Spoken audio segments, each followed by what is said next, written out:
Live from the CNET studios in San Francisco, California, it's the Byte Extra Crunchy podcast with your host, Brian Tom. Yo, beach 'em. Yo. If I've heard correctly, everyone listening here right now, right today, this is CNET's number one most listened podcast. Oh, number one podcast in San Francisco.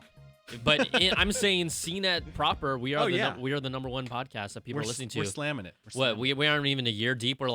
We've done this for 4 months. Yeah. No, I think we started. When did we start? Last June? I'm gonna make July. This up. Fine. 9 months, 7 months, 8 months. Yeah. Anyways, everyone, guys and gals, thank you so much for listening and being a part of this. Tell your friends, tell your neighbors, tell your wife, tell your kids. Hide your kids, hide your wife. Tell your dog, tell your cat. We're coming for you. Byte Extra Crunchy episode 29. You can also be a part of this show. We also love your voicemails, your comments. Ways to participate, call us at 1-800-616-2638. Leave your voicemail, name, where you're from, your question, or just your commentary. I really enjoyed some of the calls this week now. You'll hear them. We're getting commentary from you guys. We want to hear your thoughts. You're just as much of an expert as we are. So we're going to jump into this on this 29th episode, and we start with this week, the big kind of announcement from Apple. They have officially revealed, like we've been talking about for 2 or 3 weeks, that their Apple event will be held on March 21st. That is a Monday. In the past, they've normally done it on a Tuesday, but it's a Monday. It'll be held at their headquarters in Cupertino, California, not their new headquarters, that crazy UFO, but their Cupertino headquarters, March 21st. Of course, I'm not going to be a spoiler here, but I am. We're expecting to see a 9.7-inch iPad Pro. And again, a 9.7-inch iPad Pro. The iPhone SE, they're taking the 5 out from all reports. That was actually from 9 to 5 Mac a couple weeks ago.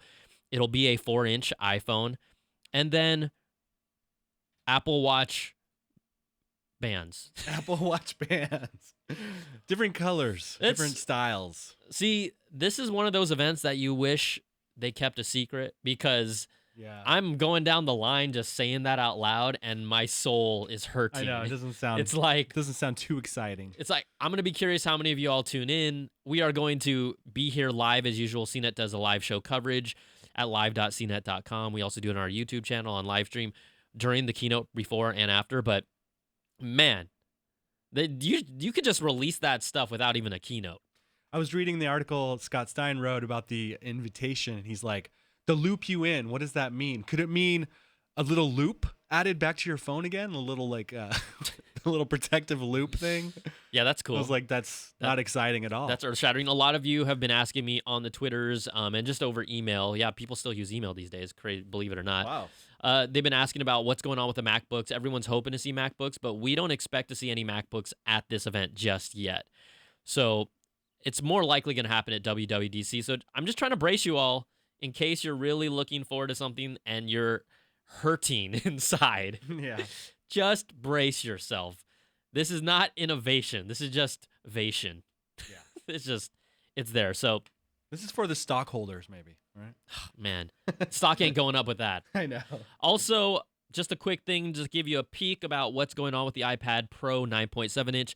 A lot of rumors have pretty much taken the fact that this is an iPad that will be just a miniaturized version of the Pro, the one that I love and like, with 4 speakers. And we have a case here that's been leaked out by a French website, iGen, that is believed to be the case of the iPad Pro 9.7-inch, with holes specifically for the smart connector. That is the connector that allows you to dock it into their keyboard. There have been no revelations of a keyboard case that we've seen yet, but logically, there will be one that's sized for the 9.7-inch iPad Pro.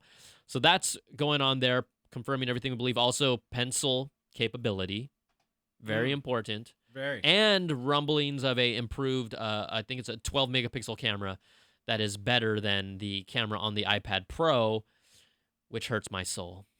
Because I bought the iPad Pro, and I love the iPad Pro for its very specific uses, which I've talked about. For me, just reading comics, basically. Well, is it like a big improvement in the camera? Like a real big enough where you could record 4K video? Oh, yeah, that's a big one. That's a big one. Cinematographer from the iPad Pro, yo. Oh, man, I'm feeling sorry for you right now. What a jerk. What a jerk. So we expect to see that, and then obviously iPhone SE cases. They're kind of leaking online, similar shape to the iPhone 5, rounded edges, but no one has really. There's been ideas and renders, but no one's really shown off enough to be like, this is exactly what the iPhone 5e is going to look like. All right, this is probably maybe to me the most exciting story of the week. This is exciting. This is Intel's a new Optane memory technology. Just recently announced that branded as Optane, expected to launch in 2017. Now, why? Why should you even care about this? Reportedly, it could lead to 1,000 times faster MacBook storage based on this new technology. Now, here's what's going on with Apple right now. They recently released an update, a software update for their 12-inch MacBook, that super slim one, that would be able to support what's called, the protocol is NVMe. So this is like non-volatile memory express support. It's a faster way, to access and get your memory. Now, the previous technology exists in some of the older MacBooks, but why is this important? 1,000 times faster memory on your MacBook. Not only is it supported right now in the MacBook 12, but we know that new MacBooks are coming out in the summer, most likely in June, and this technology will be compatible with that and most likely in these new MacBooks. So 1,000 times. I don't even know what that feels like. Yeah, what does that feel like? So you go to drop like a large video file and just boom, it's done. What have you done anything in your life that was 1,000 times faster than before? No, I have actually. Yeah, it's a personal thing. Let's not get into that. Yeah. Maybe flying on a plane before there were like wagons back in the day. Now just flying on a plane is 1,000. Internet modem, yeah. like a 28.8 modem. Yep. Compared to now, that's like 1,000 times faster. Yeah, okay, definitely. So I have experienced that in 2 instances in my life. One that we will not care to talk about. No, I've never experienced that before. So this is coming out again in 2017. The technology should be available, and already, like I said, the new MacBook, 12-inch MacBook, is enabled with this support for non-volatile memory express with that software update that happened last April. So what a time to be alive. It's pretty cool. Exciting stuff. Love it. Not going to affect us now, but will come into play in the future. Let's talk more future. Let's talk way down. We haven't even seen the iPhone 7, but the big rumors coming to us from our friends at Digitimes who like to mix the pot up. I don't know if you've heard this. A 5.8-inch iPhone with an OLED display is rumored for launch in 2017 or 2018. Now, we heard maybe about a month ago rumblings that Apple was going to finally use OLED displays in their iPhones around 2018. So this story piggybacks on that. But why a 5.8-inch screen? That sounds just enormous. Just that is too big. But do you want a 5.8-inch phone? No, man. Nah, man. It's too big. My iceps. I need to work out my iceps. This is a real thing, man. Iceps, yo. Iceps. So here's one way, though, how this could make sense. And it's not by that much of a stretch either. You have Apple's patents. They have a variety of patents from the past that might indicate maybe what they were thinking. And one of their patents, first of all, talks about how there would be a iPhone that was buttonless, right? It would have no physical buttons, and it would use the edges of the display. There would be a touch-sensitive layer inside those edges that would allow you to do things like change the volume, use it as a music player on the edges of your iPhone. Very cool. What would that require? Something like this, a screen that is large enough that would have to wrap around the edges. But then if you look at another patent that they have that was kind of for multiple different shapes or designs, these are patents that have been granted to Apple. Apple has already put into their thinking caps of how they could wrap a display entirely around a phone or to the edges. I haven't seen a phone like that where the screen goes all the way to the edge. Don't know what someone would call a phone like that with an edge. I know, yeah. It kind of baffles my mind. Yes. But check out the review on CNET. CNET Samsung's S7 Edge. So these are things that Apple's been thinking about. A 5.8-inch, there's no way in my mind that you make a 5.8-inch phone that is flat. Like, that's just the current design. It would have to have some sort of edge capability. So that might be where they're going. The other thing that is interesting to me is the whole OLED display conversation. Apple's been using LCDs for quite some time. We've talked about how OLEDs, perform versus LCDs. One's more power efficient when you have more, of a white when the screen is dominated with lighter colors or white. One's more efficient with colors and battery and energy efficiency.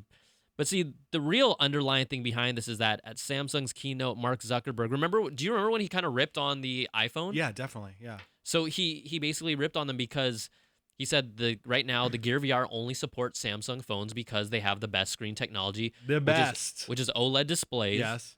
that support this for the refresh rate. And that they were going to eventually put OLED screens into the Oculus too, right? Exactamundo. So Apple's like, they've been putting their finger caps on. Apple's watching very carefully. They're like, okay, we need to do VR. Like, it was literally, of course they've been looking at VR. Let's not be silly, or AR, augmented reality, or virtual reality, depending on what flavor. You could argue they've been doing AR, but with app developers have been doing AR with the iPhone stuff.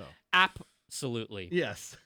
So then they're really pushing an OLED display. If Apple wants to be part of this conversation with VR, they've got to have the tech to support it. And so no wonder all of a sudden, and OLED in 2017, my goodness, how long have other phones had OLEDs? Yeah. Don't 4 years? Don't televisions at least have 3 OLED too? Absolutely. Absolutely. Whenever we say the word absolutely, it's a mandate on this show.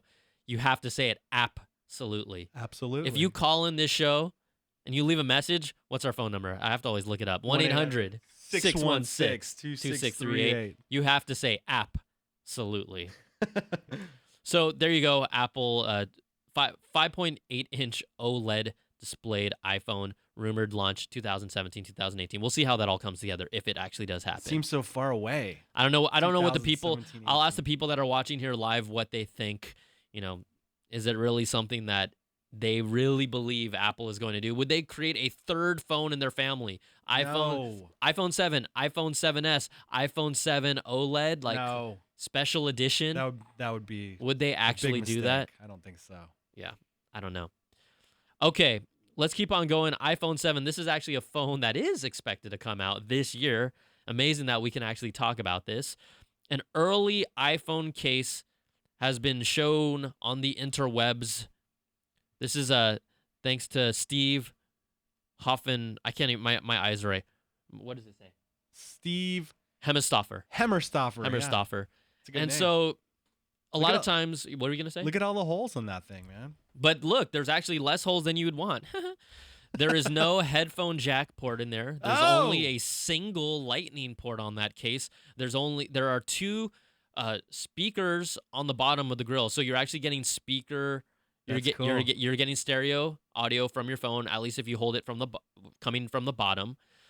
So you're getting that, but again, only one single lightning port, and a lot of times that is a big lightning port, though. Well, thank you. It is a case. Yeah. So I don't know. Which lends us to the fact I think I made didn't I make a prediction that there might be 2 lightning ports on this phone? That's true, you did. Oh, are you trying to tell me that That's a big. Look how big this thing is. I don't know. It's hard to tell what the scale is on an image on the computer, but you're all, dude, this thing looks huge on my 60-inch TV. Yeah. Like, I always get the whole, dude, I thought you were a lot taller than you are. I'm like, yeah, it's because you're watching me on a TV screen. Yeah. I thought you were a lot bigger than you were in person. I'm not really like 7 inches tall. Sorry, bro. I ain't 6 feet. I ain't 6 feet. So a lot of times these leaked case rumors, though, are pretty accurate. So lending credence to the fact that we'll probably get a no headphone jack. It's going to happen. I'm still curious what the price of that adapter is going to be if you lose it. $29.99. That is brutal. That's the classic. That is so brutal. Price. I know.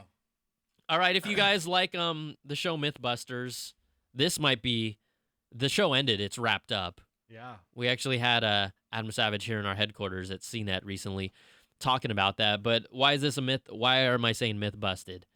Apple software senior VP says quitting multitasking apps is not necessary and won't offer improved battery life. So we know, I've done it.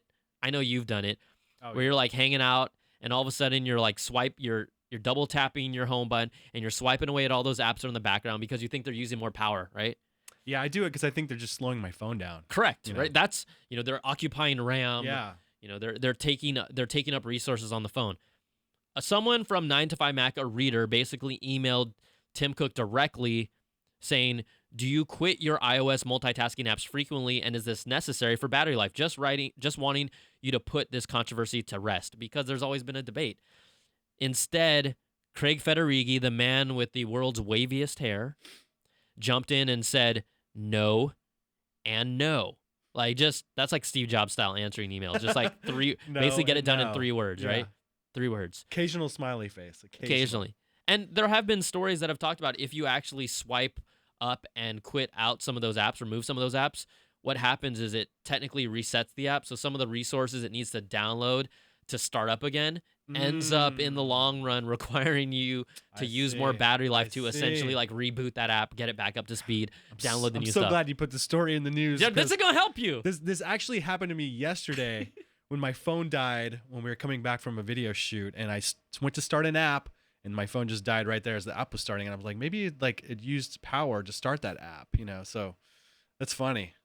So friend on the Periscope's all, but the app is still open. It's using the internet when it's there. No, it's actually in a frozen state. Yeah, it's literally frozen off. That's so interesting. So don't do that. Just don't do that. That's why your video stops playing when you do that, right? Because it would keep playing if it was running on the background. You are correct.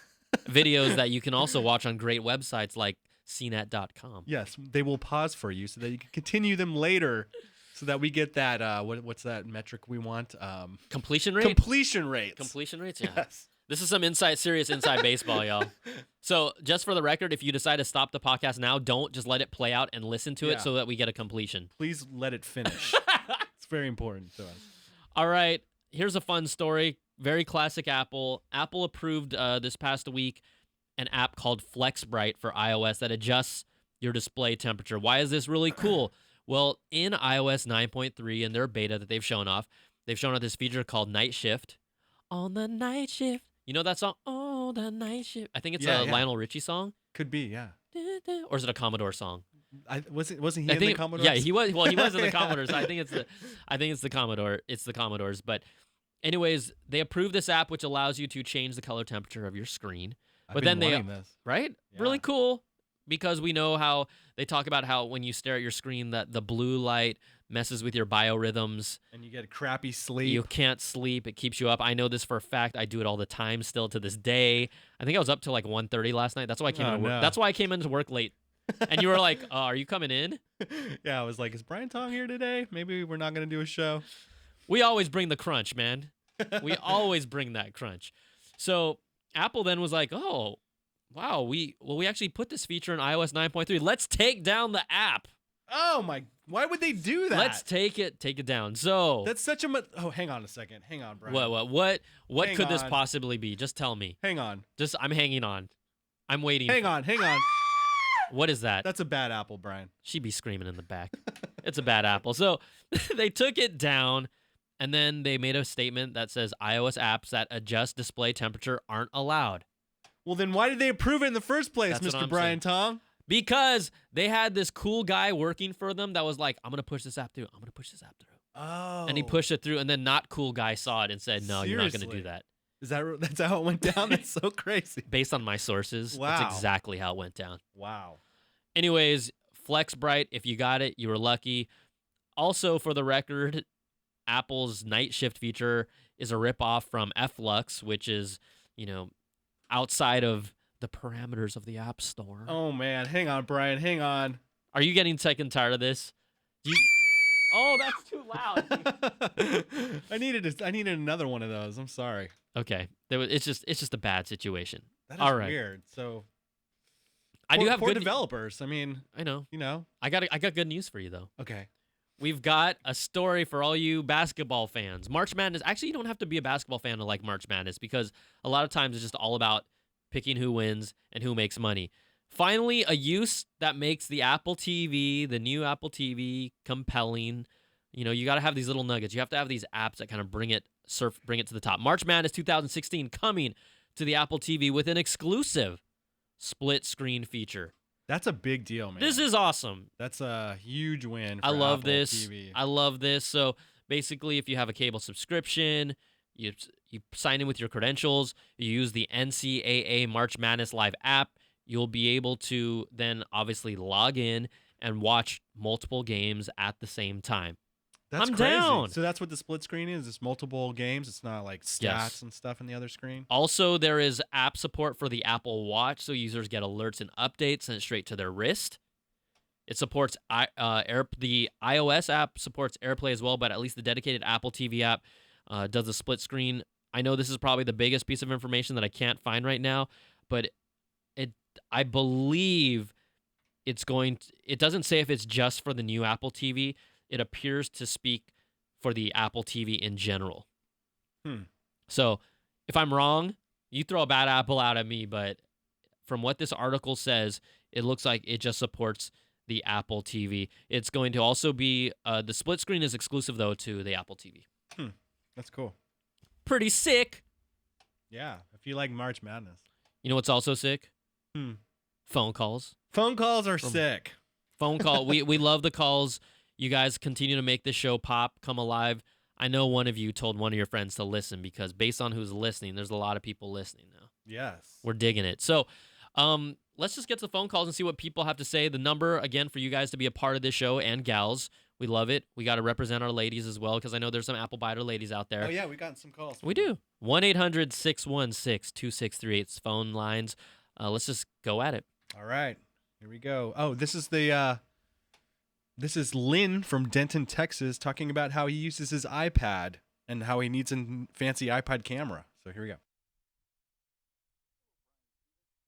Lynn from Denton. Hello, Brian and Steven. This is Lynn from Denton, Texas. Got a little bit of an insight as to why you might want a actual really good camera or maybe even a flash on an iPad. I know somebody using it for taking pictures or video just seems absurd, but I have visual difficulties, and I use an iPad as a magnifying device. And the better quality of the camera, the better magnification I can get, the clearer the picture is. So then I can see for my schoolwork in college and even to see a presentation across the room, I can hold up an iPad and use it in that respect. Now, keep in mind, I'm not snapping pictures out in public with it and, getting in everybody's way. It's for studying and usually held right in front of me, so it's not anything crazy like that. So anyway, just thought I'd pass it along, guys. Great show. That's pretty awesome. Using it for that application is great, but you don't have to lie, Lynn. I know you've taken pictures with your iPad. He's like, I don't use it to take pictures. I'm like, and some people are like, dude, why are you hating on people that take pictures with iPads so much? And it's just one of those things that is just funny and silly to me. I don't have anything personal against you. I just think it looks ridiculous to hold an iPad and block basically the vision of everyone behind you because you're taking this picture with your iPad. Yeah, you're holding a giant computer in your hand up in the air. It's funny. I can rip on that. You can too. No, that's very interesting. Lynn had no idea iPads were being used in that way, so that's cool. Yeah. Okay, let's check out the next call from Jack Gaffney. Hi, Brian. Hi, Steven. This is Jack Gaffney, and I'm a longtime listener of the Apple Byte Extra Crunchy podcast. And I was just calling to give a bad apple to Apple. I recently went online and completed the Apple sales training program and reached the level of Apple product professional, but they don't give out Apple product professional kits anymore where you get a certification and a label pen in the mail anymore. And they stopped doing that after the end of the last year into this year. And I just think that deserves a bad apple. Okay, Jack. Oh, yeah. I'm going to fulfill Jack's wish here. And, as I cue this up. Here we go. There you go, Jack. Wow, that was a forceful one. So, Jack, in honor of you, we are going to celebrate your passing of the Apple Sales Training Online Program with a round of applause. Congratulations, Jack. Congratulations, Jack. You are the man. You are the man. People that are just watching, they're like, wait, you can actually call in with bad apples? Yeah, you can call in whatever you want. If you want dating advice on the show, we'll help you out too. Yeah. Steven's like, yeah. I haven't dated in Yeah. years, but I can Steven's help like, you with I'm the that." one that has to filter through these calls. Thanks, Brian. Really appreciate No, that. I love it. I'm laughing at my Yeah, desk. I'm it's- giggling inside at my desk when I hear these. So yeah, we want it again. This is you're part of this show just as much as we are. Watch our next show. It's gonna be like, It's I just got gonna a be bad all apple that, for you. Everyone just Dude, talking I crap. got a bad apple for you. We like good apples too. Give us some good apples. Yeah, we please. like How it all. Apple We- can help. Yeah, I don't think we'll be hearing any after this March 21st event though. Just for the record. Oh yeah, that's gonna be a fun one. All right. Okay, last call is from. I don't think he left his name. Hey, Brian. I just want to see what would happen if Apple disobeys the FBI. I don't know yet. We don't know either. We don't know. That's why they're throwing it out to Congress to make a decision on this whole Apple versus FBI case. We don't know if they'll rule in favor of Apple or the FBI. And also, it sounded like you were eating an apple. Wow. Did you hear that crunch? He was eating something. He was eating Cereal. something. Yeah, something was going on while he was eating. But do you think, is it possible that, I mean, if Apple really is just like, no, we're not going to do this. Like, can someone go to jail? If they rule in favor of the FBI, I don't know who would. How about this? We don't know the actual penalty, right? Because you could be held in contempt. Correct. That would be called being held in contempt, I believe. But they can't necessarily say you're going to jail. It would be something else. We actually need like our a legal fine or something. I don't maybe know. a fine. We need someone who actually has some legal experience. Yes, please. Or a friend to chime in. Actually, I have a buddy that we might be able to talk to. Maybe we can line him up as a guest. That'd be cool. No, he's a legit lawyer. Oh, I think I know who you're talking about. G Money Gil. Yes, gee, we haven't had him Gil forever. C. Oh my God. So but anyways, if you have any knowledge on what really can happen, potentially, there's probably multiple permutations that are going on. Yeah, just give us a call. Give us a call. People are saying the scope crashed. Periscope's been crashing on me a lot recently. Really? The latest update might suck. Maybe that's what it is. Yeah, it could be. Maybe I'll just use a different phone. Maybe. Yeah. Yowzes. All right, everybody. I'm good right now. Are you good? I think we've handled all of our business. We have handled all the business today here on the Apple Byte Extra Crunchy. Again, we will be back every week, sometimes Thursday, sometimes Friday. It just depends on our workflows. But don't Yes. worry, we get it done. All for you. It's the Apple Byte Extra Crunchy. We'll see you guys next week. Peace.